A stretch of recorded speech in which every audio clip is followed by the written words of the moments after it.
دنیا کی بہت بڑی اکانومی، ایک ایٹمی پاور، دنیا کی نمبر 1 انٹیلیجنس موساد کیسے فیل ہو گئی اور ان کو علم نہ ہوا کہ جو ایک چھوٹا سا گروہ مسلمانوں کا ان کا دشمن ہے اور ان کا پڑوسی ہے، وہ ان پر حملہ کرنے والا ہے اور ان کو اس بات کی خبر ہی نہیں تھی۔ مصر نے 3 دن پہلے اسرائیل کو خبردار کیا تھا کہ ان پر حماس کی طرف سے اٹیک ہو سکتا ہے، لیکن نتن یاہو نے ایسی تمام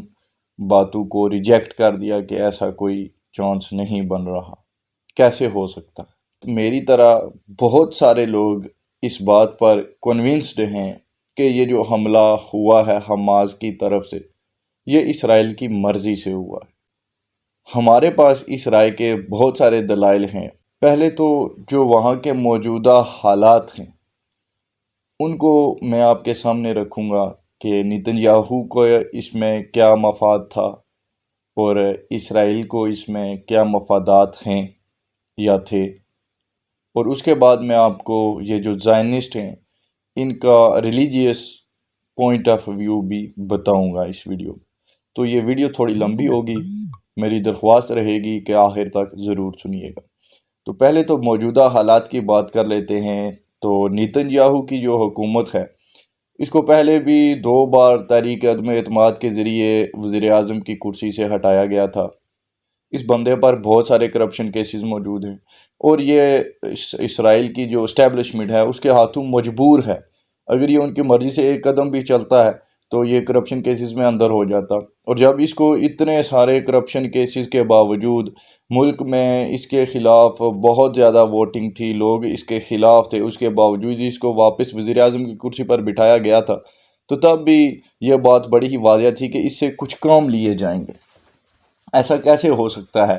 کہ کوئی کرپٹ لیڈر کو ایسے ہی اٹھا کر وزیر اعظم کی کرسی پر بٹھا دیا جائے؟ اسٹیبلشمنٹ کے کوئی تو مفادات تھے وہاں پر جنہیں اس نے پورا کرنا تھا۔ اب اسرائیل کو اس میں بینیفٹس کیا ہیں؟ اسرائیل کو اگر آپ اسرائیل کی تاریخ دیکھیں تو جب یہ زائنسٹ یہودی اس خطے میں جا کر آباد ہوئے، اس سے پہلے انہوں نے جان بوجھ کر ہٹلر سے ہولوکاسٹ کروایا تھا۔ آپ آج بھی دنیا کی رپورٹس اٹھا کر دیکھ لیجئے تو آپ کو اس چیز کا علم ہو جائے گا کہ ہولوکاسٹ کے پیچھے اصل میں یہودی خود تھے، کیونکہ وہ اس زرزمین کو حاصل کرنا چاہتے تھے، وہ یروشلم پر جا کر آباد ہونا چاہتے تھے، اس لیے انہوں نے ریلیجیس کارڈ بھی بہت اچھے سے پلے کیا، دنیا کے سامنے مظلوم بنے، اور پھر انہوں نے دنیا اپنے ساتھ ملائی اور جا کر یروشلم پر قابض ہو گئے۔ اس وقت کی ہٹلر کے ہٹنے کے بعد جو سپر پاور تھی انگلینڈ، اس نے ان کو وہاں پر جا کر بسایا، اور سلطنت عثمانیہ کو اسی لیے گرایا گیا تھا کیونکہ سلطنت عثمانیہ کا جو آخری سلطان تھا وہ اس بات پر قائم تھا کہ جو حضرت عمر رضی اللہ عنہ کے دور میں جو معاہدہ کیا گیا تھا اس کے مطابق یہودی یروشلم میں جا تو سکتے ہیں، لیکن وہ وہاں پر کوئی پراپرٹی نہیں خرید سکتے، وہ وہاں کے مالک نہیں ہو سکتے۔ صرف اس ایک وجہ کی بنا پر سلطنت عثمانیہ کو گرایا گیا تھا اور بہت سارے چھوٹے چھوٹے ملک بنا دیے گئے تھے۔ اس کے بعد انہوں نے بڑی کامیابی کے ساتھ وہاں پر قبضے کیے اور یہودیوں کو وہاں پر لے جا کر آباد کیا گیا، اور جو یہودی پوری دنیا کے ڈیفرنٹ کنٹریز میں بڑے آرام سے اپنی زندگی جی رہے تھے، ان کو بھی ریلیجیس کارڈ کے تھرو وہاں پر بھیجا گیا کہ جی ہمیں تو ہٹلر نے ہماری نسل کشی کر دیا ہے، ہمارے لیے دنیا میں کوئی ایسی جگہ نہیں کہ جہاں پر ہم محفوظ رہ سکیں۔ تو اس طرح لوگوں کے جذبات کے ساتھ کھیلے یہ زائنسٹ اور بولے بالے یہودیوں کو وہاں پر لے جا کر آباد کر دیا۔ پھر انہوں نے بہت ساری سختیاں بھی جھیلی، جنگیں بھی لڑی، سب کچھ کیا، کیونکہ ان کے دماغوں میں ایک ہی بات فیڈ کی گئی تھی کہ دنیا میں کہیں پر بھی یہودیوں کے لیے کوئی جگہ موجود نہیں ہے۔ تو یہودیوں کا یہ شروع سے ہی یہ وتیرہ ہے کہ وہ مظلوم بن کر ظلم کرتے ہیں۔ تو اس بار بھی انہوں نے وہی کیا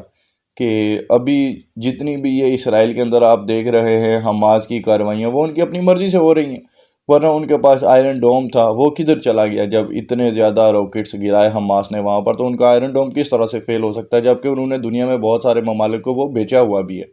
اور اس سے پہلے جب حماس کوشش کرتی رہی تو آئرن ڈوم بڑی کامیابی کے ساتھ اس کا مقابلہ کرتا رہا۔ ابھی بھی جن شہروں کو وہ ٹارگٹ نہیں ہونے دینا چاہتے وہاں پر تو ان کا آئرن ڈوم بڑی زبردست طریقے سے ورک کر رہا ہے، اور جہاں پر وہ خود چاہتے ہیں کہ ٹھیک ہے دنیا کو دکھانے کے لیے، مظلوم بننے کے لیے، یا یہودیوں کے جذبات ابھارنے کے لیے، کیونکہ جس طرح باقی ساری دنیا لبرلزم کی طرف جا چکی تھی، یہودی بھی بہت سارے ایسے تھے کہ جو اب لڑائیوں اور جنگوں سے تنگ آ چکے تھے، اور وہ گریٹر اسرائیل اور اس طرح کی باتوں میں بلیو نہیں کر رہے تھے، اور وہ بھی یہی چاہتے تھے کہ بس آرام سے زندگی جئیں، اور فلسطینیوں کو چاہے چھوٹا سا ہی ان کا الگ ملک ہو جائے تو بس اللہ اللہ خیر صلی اللہ، کام چلتا رہے، زندگی جیو بھائی، کون مرے اور کون جنگیں لڑے، کیا ملے گا گریٹر اسرائیل بنا کر۔ تو ان لوگوں کے جذبات ابھارنے کے لیے بہت سارے یہودیوں کی قربانی دی جا رہی ہے، اور یہ کیونکہ قربانی جو ہے وہ ان کے مذہب میں بہت پیچھے سے چلی آتی ہے۔ جب موسیٰ علیہ السلام کوہ طور پر گئے تھے اور پیچھے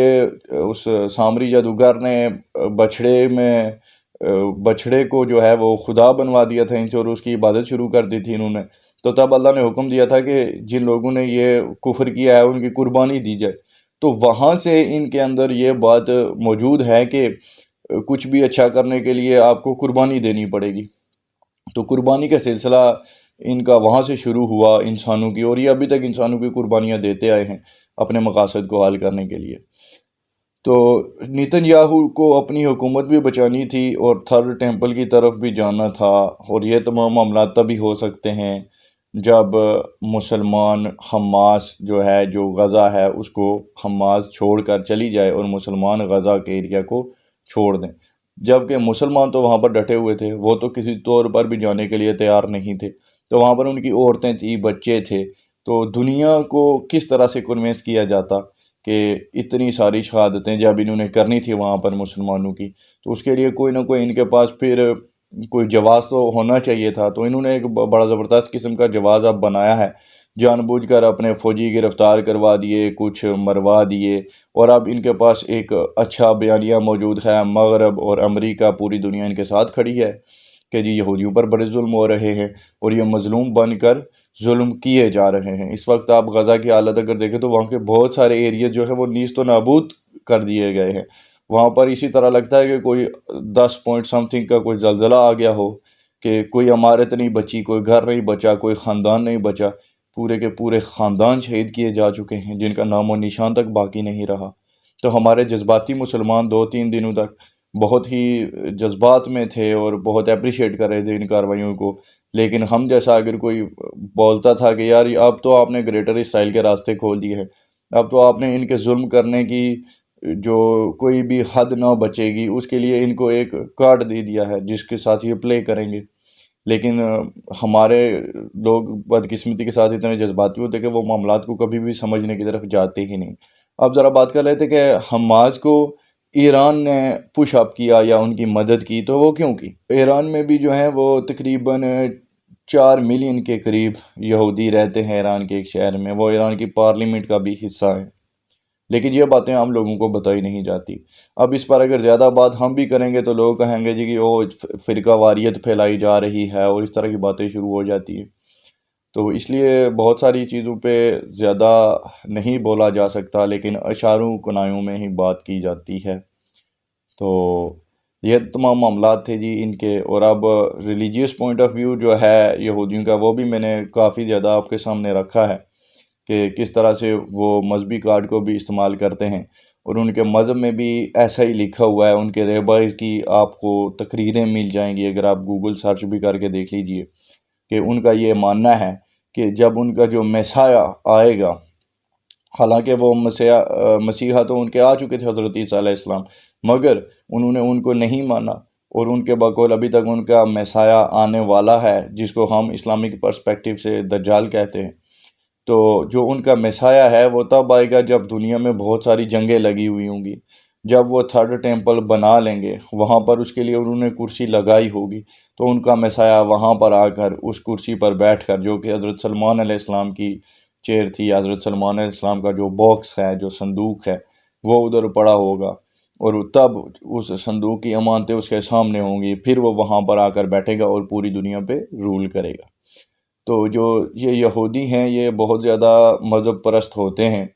ابھی جیسے میں نے آپ سے کہا کہ کچھ ان کے لوگ تھے جو لبرلز ہو رہے تھے، نہیں تو ان کی اکثریت جو ہے یا ان کے جو بڑے ہیں وہ ابھی بھی بہت زیادہ مذہبی ہیں اور وہ اپنے مذہب کے مطابق ہی چلتے ہیں۔ تو یہ بات ہے کہ وہ اس پرسپیکٹیو سے بھی، اپنے مذہبی پرسپیکٹیو سے بھی ان کو یہ جنگیں چاہیے تھیں۔ ایسا نہیں ہے کہ اسرائیل کو اس بات کی خبر نہیں تھی کہ اس جنگ میں چائنا کی بھی انوالومنٹ آ سکتی ہے، یا رشیا بھی آگے بڑھ سکتا ہے، یا مسلم دنیا آگے جا سکتی ہے۔ ترکی جس طرح سے اب وہ امدادی سامان بھیجنے کی تیاریوں میں ہے، کل تک اس کا جہاز پہنچ جائے گا۔ تو اسرائیل کو ان تمام باتوں کی خبر تھی اور ابھی بھی ہے، لیکن وہ جان بوجھ کر ایسا کر رہے ہیں۔ اور آج جب ایران کا وزیر خارجہ وہاں پر جانے لگا تھا تو اس کے پلین کو بھی ہٹ کرنے کی کوشش کی گئی، اور وہ پھر واپس چلا گیا ایران میں، وہ لینڈ نہیں کیا اس نے مصر میں۔ تو یہ بھی آپ دیکھ لیجئے کہ اگر اتنا ان کو ایران سے دشمنی ہوتی تو وہ اس کو ہٹ کر لیتے آسانی سے، لیکن انہوں نے نہیں کیا۔ تو میں نے آپ سے کہا تھا کہ ایسی باتوں کو اشاروں میں سمجھا جاتا ہے۔ تو اب ایران کے پاس اچھی جسٹیفیکیشن ہے کہ ہاں جی ہم نے پہلے تو آپ کو پش اپ کیا تھا، لیکن اب جو ہے ہمارا وزیر خارجہ وہاں پہ جانے والا تھا، اس کو ہٹ کرنے لگے تھے، اس لیے ہم واپس آ گئے۔ تو اب بھگتو اپنی جنگیں خود۔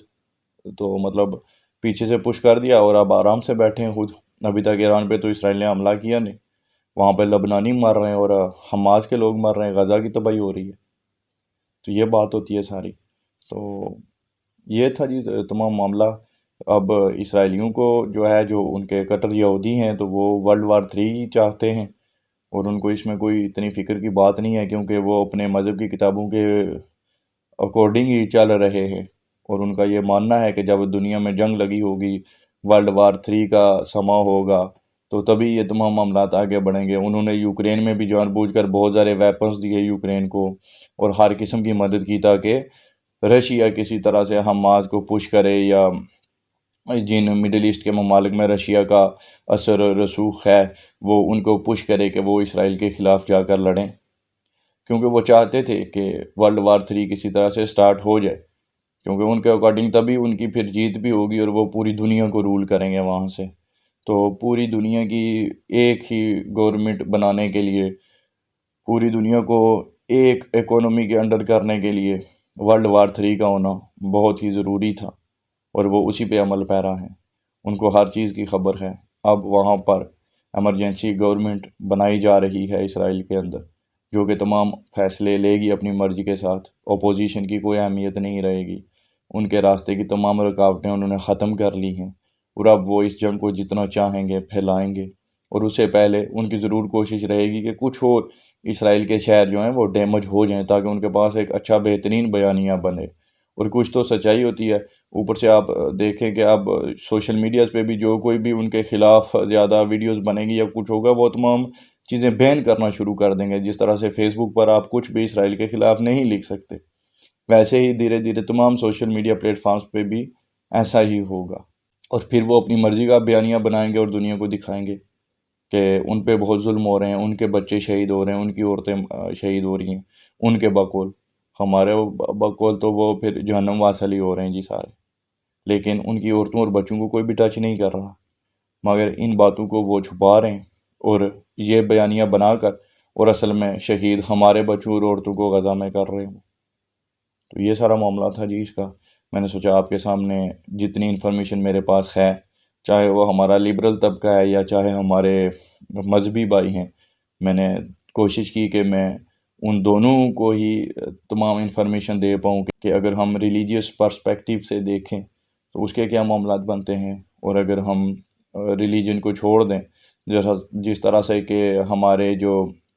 لبرل بھائی ہوتے ہیں یہ کہتے ہیں جی کہ آپ مسلمان جو ہیں مذہبی لوگ ہمیشہ ہر بات میں ریلیجن کو ہی لے آتے ہیں، تو ان کے لیے میں نے دنیاوی پوائنٹ آف ویو بھی رکھا ہے کہ دنیاوی طور پر اسرائیل کے کیا مفادات ہیں یہ حملہ کروانے میں۔ اور ان کی نمبر 1 ایجنسی فیل ہو گئی، اور انہوں نے مصر کی بات پر یقین نہیں کیا۔ کیسے ہو سکتا تھا؟ سوچئے گا ضرور، اور رائے کا اظہار کومنٹس میں کیجیے گا۔ اب تک کے لیے اتنا ہی تھا۔ محمد علی کو دیجیے اجازت۔ اللہ حافظ و ناصر۔